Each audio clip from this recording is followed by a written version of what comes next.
Hi everyone, this is Abhinav from Phone Bench, and today we are reviewing the XOLO Q2500, which has a 6-inch HD IPS display and is powered by a quad-core MediaTek processor. So let's have a look at the hardware specifications. You can see the model number up top running under 4.2.2 Jelly Bean with a HD 720x1280 pixels display. Then you have a 1.3 GHz quad-core processor with Mali 400MP2 GPU, 966 MB of RAM out of 1 GB that's available to the system. You have an 8 megapixel primary camera which is capable of recording 1080p videos and a 2 megapixel front facing camera as well. You have a 3000 mAh battery which is built in and is non-removable. You have a 3-axis accelerometer, a proximity sensor and a light sensor too, all of which are working perfectly fine. Now let's come to the build of the device. On the left, you have the volume rocker right up top. It's very sturdy, doesn't make any clicking sounds and doesn't wobble even a little bit. And then there's this angular design with the side trim. It's metallic in color. At the top, you have the 3.5mm audio jack as well as the micro USB data syncing and charging port. On the right, you have the power button, which is again very sturdy and doesn't make any clicking sounds. Moving to the bottom of the device, there's absolutely nothing but just a space to open the back cover. Moving to the back, you have an 8 megapixel camera with BSI sensor, dual LED flash which is quite bright, XOLO branding in the middle, and at the bottom you have the loudspeaker. The back has a very nice matte finish to it. It looks really cool and moreover it makes the phone very easy to hold as well.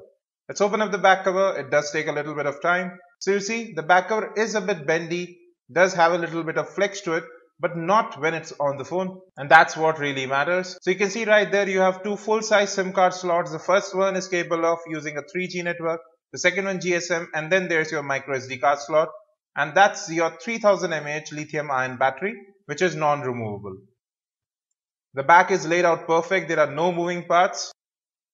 It's absolutely solid, and moreover you get a free USB OTG cable, a screen guard and a leather flip cover within the box. You can watch our unboxing for those. The Q2500 is one of the most solidly built handsets we have seen in this price range. There is no creaking, there is no flex whatsoever, and everything looks premium on the device. You can also see that camera hum, it's not that large. The styling is minimal yet classy.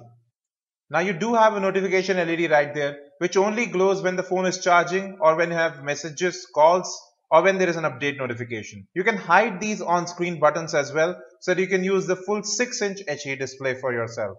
At the top you can see your 2 megapixel camera, proximity and light sensors and the main earpiece with XOLO branding. Talking about network and call quality, this is your default dialer interface. Nothing special here. It hasn't been customized much.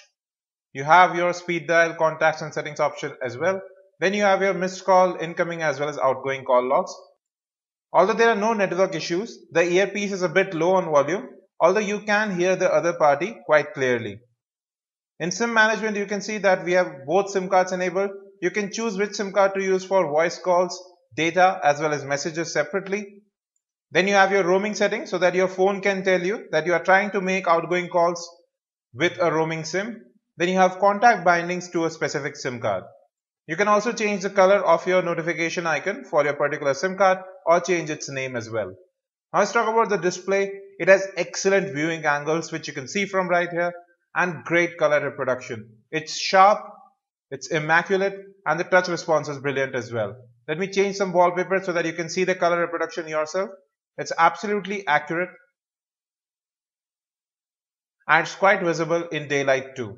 There's no ghosting, freezing or any kind of refresh issues which you see right there. The touch response again brilliant. Now coming to the camera, it's your default MediaTek interface with HDR mode, panorama, smile shot and your EV bracket mode. Nothing special here. We have already seen this.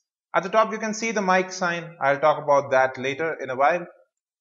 You can also switch to the front facing camera or switch on or off flash. In terms of settings, you have your exposure settings, scene modes, white balance settings as well as image properties for sharpness, hue and saturation.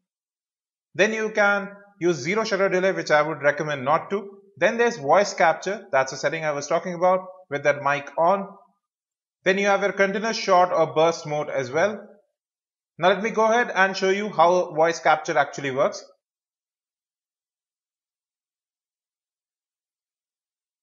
capture, and you see that image is saved. You have electronic image stabilization in video settings, which does work. You can record up to 1080p videos. Coming to the front facing camera, you have similar settings. You do have voice capture, and you can take up to 2 megapixel images from the front cam.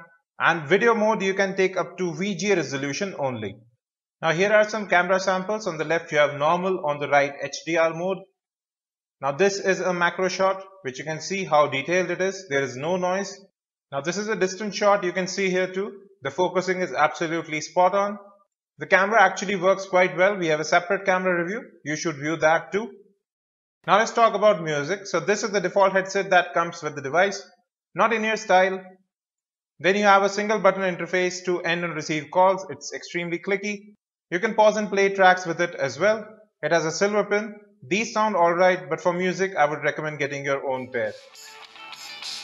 So you can see that we have started playing music. This is Play Music app. The speakerphone actually is quite loud. However, there is a continuous electronic buzzing sound in the background. Although you can't hear it till you put the speakerphone next to your ear. It sounds good. It has clear bass as well. Well, we have already used the Play Music app.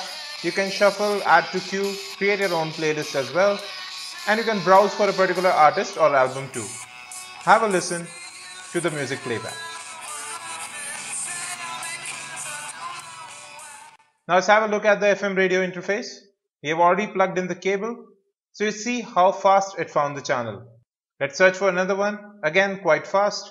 There are no issues with FM reception. You have your complete channel list right there, and you can also switch to the speakerphone, search for a particular channel and record FM too. It's very easy to use. Just tap that button and FM would start recording. It would save to the default storage that you have selected. Now we are playing a 1080p video sample. Again, flawless playback here. There are no audio sync issues, no ghosting, and there is absolutely no lag anywhere.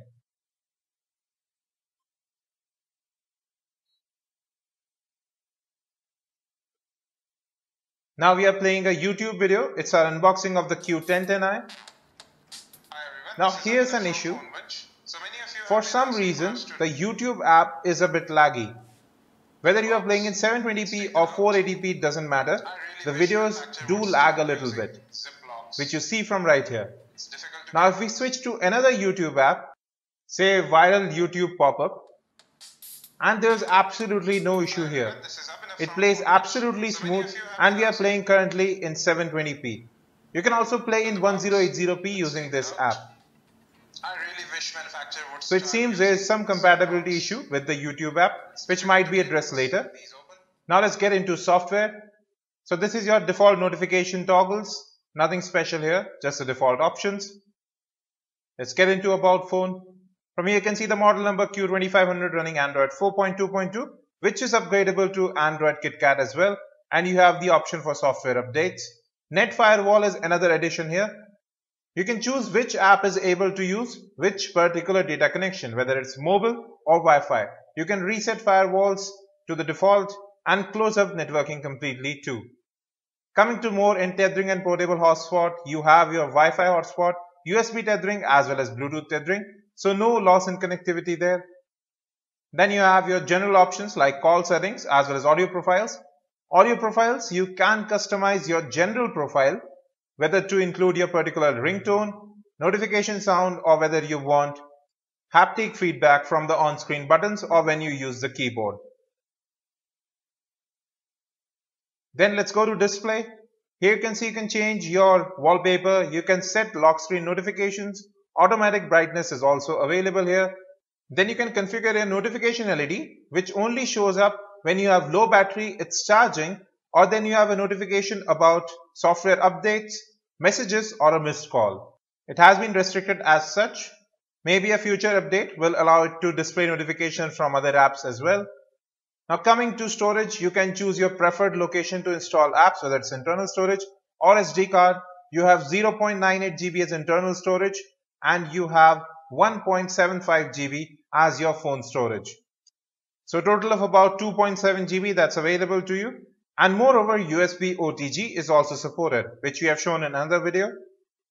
The battery on the phone is absolutely perfect. You can easily get more than 2 days on a single charge.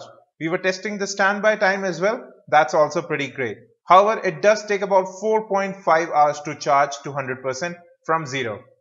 Coming to location access, in GPS satellites you have AGPS, that's assisted GPS, as well as EPO, that's your extended prediction orbit, which is MediaTek's proprietary technology for helping out with finding your location faster.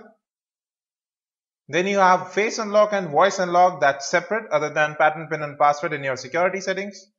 Rest of the options are pretty similar. You can encrypt your device, install apps from unknown sources, that is side loading, and then you have two device administrators, Android Device Manager and XOLO Secure, which will help you find your device if it's lost, ring it or erase it.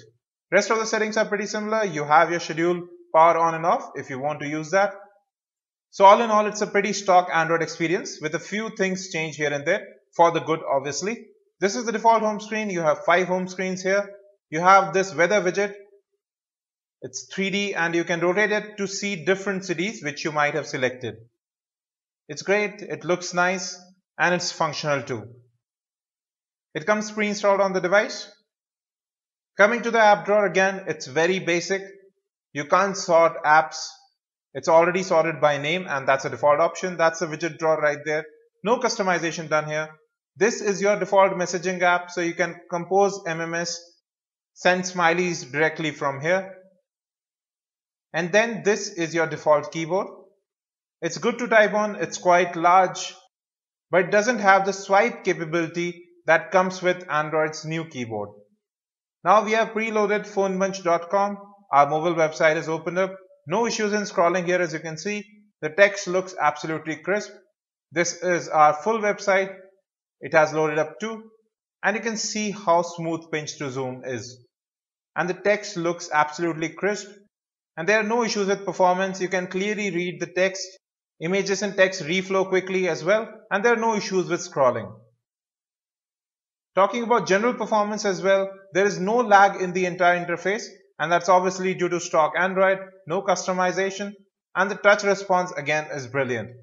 The XOLO Q2500 scored brilliantly in our benchmarks, topping all the other phones, including the Moto G in this segment. With a 6-inch HD IPS display that's vibrant and sharp, an 8-megapixel camera with BSI sensor that takes great shots and surprisingly crisp videos.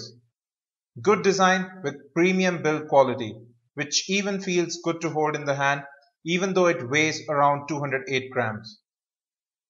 Well folks, that was the review of the XOLO Q2500. It's one of the best phones you can get in this price range, especially if you are looking for a large phablet or even a 7-inch tablet. This should definitely be under consideration. In terms of gameplay, performance, as well as camera, there's no faulting the XOLO Q2500. We'll be back with more. Till then, you can watch its unboxing, gaming, as well as camera review from right here. Do like, share, and don't forget to subscribe.